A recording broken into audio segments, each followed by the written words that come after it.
Muy buenos días y bienvenidos a otra emisión de El Tercero. Debate y Opinión.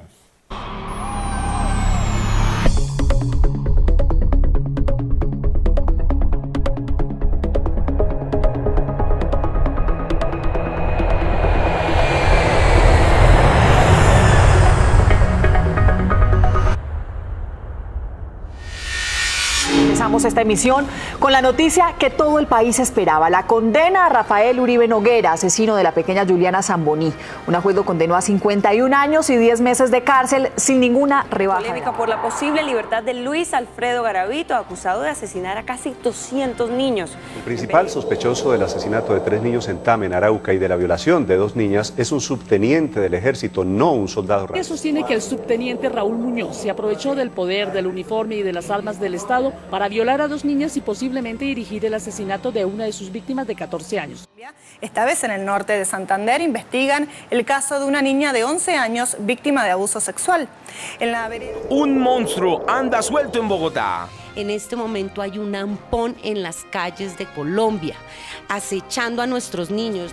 El criminal violó, golpeó y quemó con lo que al parecer fue ácido el cuerpo de una niña de tan solo 3 años. A esta chiquita le hicieron todo, absolutamente todo lo que se puedan imaginar. En Colombia se presentan 68 casos de violencia contra menores de edad cada día. Precisamente contra esta situación se realiza a esta hora una marcha en 30 ciudades del país. Ellos marchaban en defensa de los derechos de los niños ante las alarmantes cifras reveladas por las autoridades en los últimos días. Cientos de personas se reunieron hoy en el Parque Nacional de Bogotá y realizaron una marcha en medio de comparsas y disfraces para alzar su voz de protesta por las alarmantes cifras de maltrato a menores de edad en Colombia.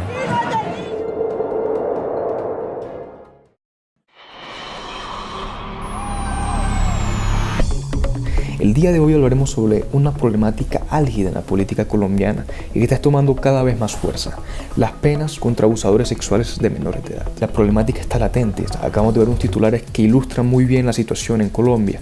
Y según cifras del 2018 de Medicina Legal, solo el año pasado ocurrieron casi 24.000 casos de abusos sexuales, de los cuales 20.663 ocurrieron contra menores de edad, lo que nos da 56 por día, una cifra completamente alarmante.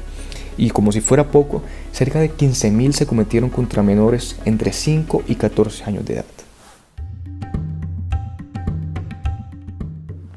Bueno, y ahora falta preguntarse cómo reacciona el ordenamiento jurídico colombiano frente a los delitos que atentan contra la libertad, integridad y formación sexuales.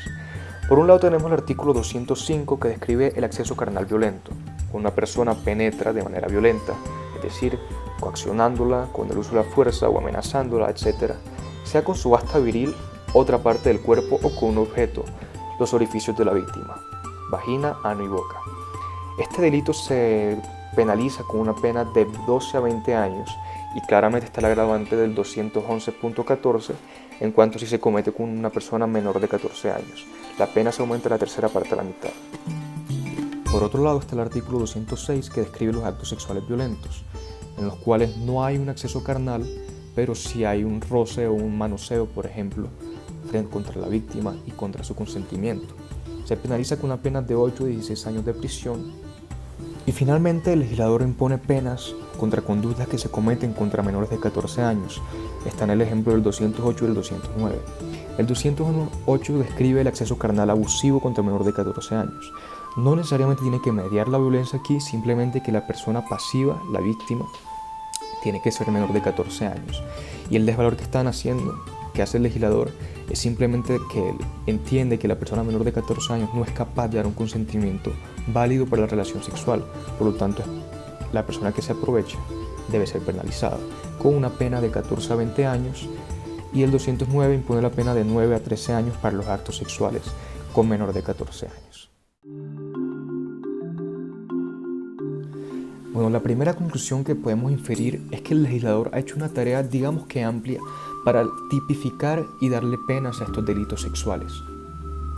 Pero ¿qué está pasando en la realidad?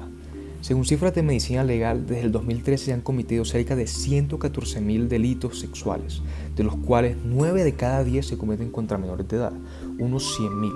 y la justicia solo aparece en 17 de cada 100 casos, pues solamente hay 11.029 personas condenadas por este delito y otros 5.310 sindicados.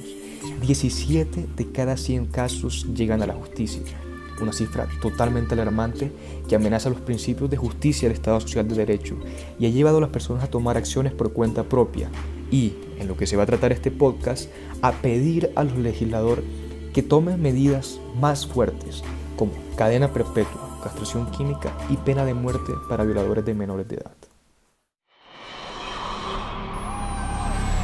¿Qué pasa con los fines de la pena? ¿Qué pasa con el Estado Social de Derecho? Todo esto lo vamos a abordar en este podcast, iniciando por los fines de la pena, después hablaremos un poco sobre la cadena perpetua, la castración química y la pena de muerte. ¿Es viable imponer estas penas en Colombia? Quédense sintonizados. En aras de analizar la posibilidad de la aplicación de penas como la pena de muerte, la cadena perpetua y la castración química, es importante tener en cuenta los límites de la pena en un Estado Social de Derecho, la finalidad de aquella en cada uno de sus rasgos y sus principios fundadores. En primer lugar, frente al rasgo de Estado de Derecho, la pena capital podría aceptarse siempre que pueda regularse de una forma en que ésta sea escrita, sea igual en todos los casos y por tanto exista una seguridad jurídica que deje un margen estrecho a la arbitrariedad. Asimismo, esta pena podría ser eficaz bajo la teoría de prevención general negativa, ya que una pena de muerte ciertamente podría generar una coacción psicológica en la sociedad en general, que haría que los ciudadanos lo piensen pues 2 veces antes de incurrir en conductas que se castiguen de esta manera.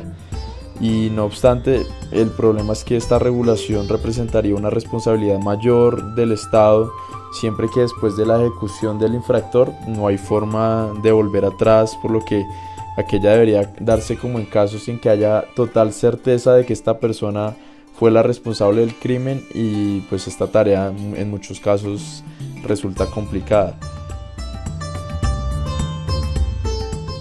Y ahora bien, respecto al rasgo de Estado social, la pena de muerte se vería prácticamente imposibilitada, ya que la ejecución del infractor iría en total contravía de los principios de intervención mínima y subsidiariedad, siempre que sería pues una intervención del Estado en uno de los aspectos más privativos de la persona en sí, como lo es la decisión de acabar con su propia vida, y además habiendo muchos otros medios para castigar la conducta y evitar que se vuelva a repetir. Por último, en el rasgo democrático de nuestro Estado puede verse una matriz donde este tipo de penas pueden concebirse y otra en la que serían de imposible aplicación. Primero, pues hay que partir de la base en que en un Estado democrático se considera el derecho penal como una función del Estado al servicio pues, de los ciudadanos, y de este modo la ejecución de un infractor solo sería justificable si fue lo suficientemente grave y mal vista por la sociedad, por decirlo así. Y por otro lado, si el crimen no cumple con estos requisitos, la resocialización sería la opción más viable, la más acorde con esta noción de Estado, ya que el infractor sigue siendo un ciudadano que de esta forma pues merece el servicio estatal y que se le eduque, que se le corrija, pero de una forma en la que tenga la posibilidad de volver a la vida cívica y pueda ser un ciudadano que respete la ley y tenga una vida plena, mientras que con las penas que se sugieren anteriormente puede que pues pierda esta posibilidad irreversiblemente. En la próxima sección hablaremos sobre 3 penas polémicas para estos delitos: la cadena perpetua, la castración química y la pena de muerte. Pero antes quisimos preguntar a los colombianos qué piensan sobre estas penas. ¿Qué opinan ustedes de darles una cadena perpetua a los que perpetúan delitos y abusos sobre delitos sexuales a niños, a menores de edad? A mí me parece que digamos, es una idea apresurada, ya que el sistema carcelario y judicial de Colombia es demasiado, está muy saturado, y digamos una norma de esa sería muy populista en este momento. No sé qué tanto la medida de que sea cadena perpetua para los violadores igual va a cambiar la decisión de un violador nato pues de cometer el acto. O sea, yo creo que igual lo puede hacer, así le digan que lo van a matar o no, pues el problema mental que él tiene igual lo va a llevar a hacerlo. Sí, estoy de acuerdo con que merece cadena perpetua, pues es una forma de poder atacar el problema y se cree que pues también es una penalización moral para que la persona sienta que el pasar el resto de su vida en la cárcel lo llevaría de pronto a no cometer actos como esos. Pero creo que mi posición sería más si el Estado está dispuesto y tiene los recursos para mantener una situación como esa.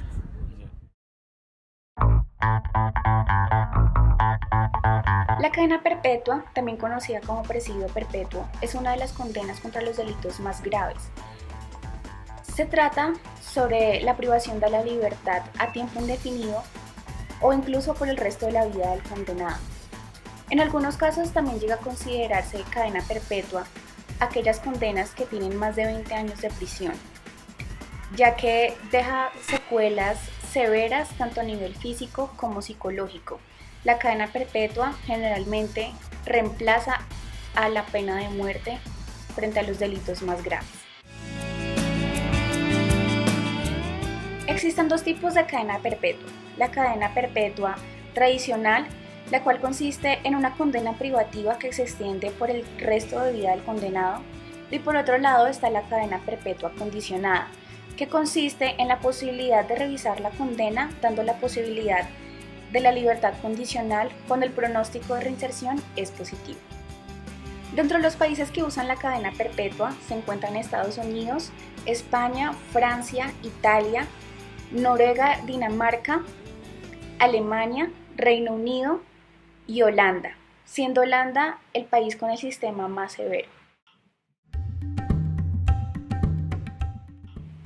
La propuesta más reciente de cadena perpetua que se realizó en Colombia le hizo el presidente electo Iván Duque, en el cual propuso un referendo para el 2019 invitando a todos los colombianos a votar por la existencia de la cadena perpetua en Colombia. La propuesta del presidente generó un gran debate, en donde se encuentran argumentos a favor y en contra de la condena perpetua. Dentro de los argumentos a favor, los más fuertes se encuentran la especial protección a los menores, que también está consagrada en la Constitución, y por otro lado, expertos psicólogos también opinan que los violadores de menores sufren un trastorno llamado psicopatía, el cual no tiene cura y el cual no les permite la resocialización. Por tanto, para ellos no es procedente que los violadores de menores vuelvan a la vida civil. Por otro lado, los argumentos en contra de la cadena perpetua se basan en la Constitución, el Estado Social de Derecho y la prevalencia de los derechos humanos. A nivel económico, también significaría que la manutención de los reclusos correría por cuenta de los colombianos. También hay expertos que opinan que de hecho la cadena perpetua ya existe en Colombia, pues se considera que una condena de 60 años, que es la aplicable a la violación de menores, es lo suficientemente larga, dejando secuelas físicas y psicológicas en el recluso. Por eso, los expertos opinan que lo que se debería hacer es negar la posibilidad de rebajas de condenas para este tipo de casos. Otra de las penas contempladas para este delito es la pena de muerte. Bueno, respecto a los violadores de niños, sobre la pena de muerte, yo estoy a favor de la pena de muerte.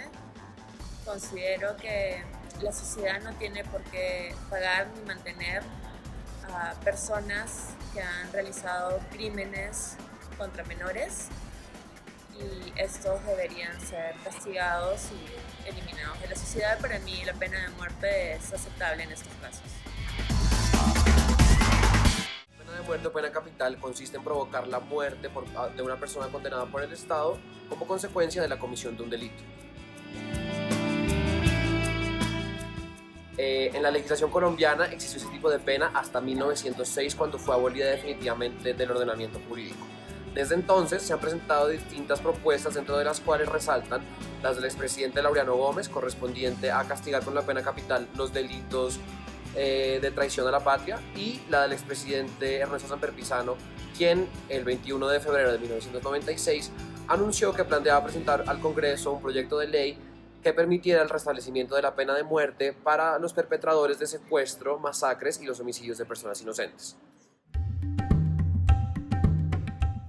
El estatus internacional de la pena de muerte, se puede decir que las naciones que mantienen la pena de muerte han disminuido progresivamente en los últimos 10 años, al pasar de 54 en el 2005 a 38 registrados el 30 de junio de 2016. En el ámbito del derecho internacional, la tendencia impulsada por la ONU es aquella del abolicionismo de la pena de muerte. Colombia, siguiendo esa tendencia, el 5 de agosto de 1997 ratifica el segundo protocolo facultativo del Pacto Internacional de Derechos Civiles y Políticos destinado a abolir la pena de muerte. Se puede hablar de un principio de prevención general, pues con esta pena se previene la comisión de nuevos delitos, sobre todo cuando es comúnmente conocida la aplicación de este tipo de pena. Asusta a los posibles futuros autores de los delitos castigados con ella más eficazmente que otro tipo de penas. Por el contrario, yo considero que no se cumple una de las funciones de la pena consistente en la resocialización del reo y que tampoco existe una suficiente información empírica que ayude a sustentar que efectivamente se cumple el principio de prevención general, que es uno de los argumentos a favor más importantes sobre la pena de muerte. La verdad que para mí la pena de muerte sí me parece un buen camino. Sin embargo, otro castigo que ellos podrían tener es la castración química. Bueno, otro tipo de pena implementado para esta clase de delitos es la castración química. Este método es implementado en algunos estados de Estados Unidos y en países como Polonia, Rusia, Alemania, Francia y en España, donde es voluntario. Dicha pena tiene como objetivo impedir que la persona sienta impulsos sexuales y el procedimiento consiste en inyectar intramuscularmente un medicamento que detiene a nivel cerebral la liberación de hormonas y neurotransmisores relacionados a la excitación sexual. Esto impide asimismo la fertilidad y es un procedimiento que debe ser repetido periódicamente. Ahora bien, en el caso en Colombia, la senadora Maritza Martínez del partido de la U en el 2016 propuso que la castración química fuera implementada en la pena para los violadores de menores de edad y para el 2018 se había aprobado el segundo debate en el Senado, en el que había puesto que la pena tenía que ser voluntaria para las personas que ya hayan cumplido su condena. Ahora bien, las organizaciones internacionales de derechos humanos han categorizado esta pena como una práctica degradante, lo cual iría en contra de la prohibición de tortura y otros tratos o penas crueles. En Colombia, dado el Estado social de derecho en el que reza la Constitución, está prohibido estas penas, por tanto no podría aplicarse acá en Colombia. Para continuar con nuestro debate sobre la castración química, hemos invitado al director de Medicina Legal, quien se ha opuesto al proyecto de ley adelantado en el Senado en relación con ese tema. Cuéntenos, doctor, ¿cuáles son sus argumentos? Muy buenas noches. Pues en primera instancia, teniendo en cuenta que como tal la castración química es un proceso reversible, una vez el sujeto interrumpa ese proceso, volverá a recibir en general el deseo sexual. Seguidamente, depende de cada sujeto y de su concepción mental, ya que en específico y en determinados casos, los perpetradores buscan realizar el acto de violencia más que generar deseo sexual o satisfacer sexualmente. Adicionalmente, existen diferentes medicamentos de venta libre, en específico el Viagra, los cuales contrarrestan los efectos y inhiben el proceso. Bueno, en conclusión, no hay una postura lo suficientemente blanca o negra que nos permita inferir que estas penas van a tener un efecto disuasorio real en los criminales y van a evitar hacer estos delitos. O por decir el contrario, van a tener un efecto criminógeno y los van a incitar a cometer otros delitos aún peores para poder esconder sus fechorías. Por otro lado, estas penas parecen ir en total contravía del Estado social de derecho que acogió el ordenamiento jurídico colombiano, al ir en contra de derechos tan esenciales e inviolables como el derecho a la vida. Lo único cierto en todo este debate es la realidad innegable de Colombia frente a este delito. 9 de cada 10 abusos sexuales se cometen contra un menor de edad y solo 17 de cada 100 casos reciben justicia. Antes de pensar en imponer penas exorbitantes que pueden ir en total contravía del Estado Social de Derecho, hay que pensar en mejorar el sistema judicial actual para reducir tasas de impunidad y traer mayor justicia a las víctimas sin sacrificar las garantías procesales y sustanciales de la población colombiana. Hasta aquí el programa de hoy, El Tercer Ojo. Seguimos debatiendo y seguimos opinando en la próxima ocasión. Hasta luego.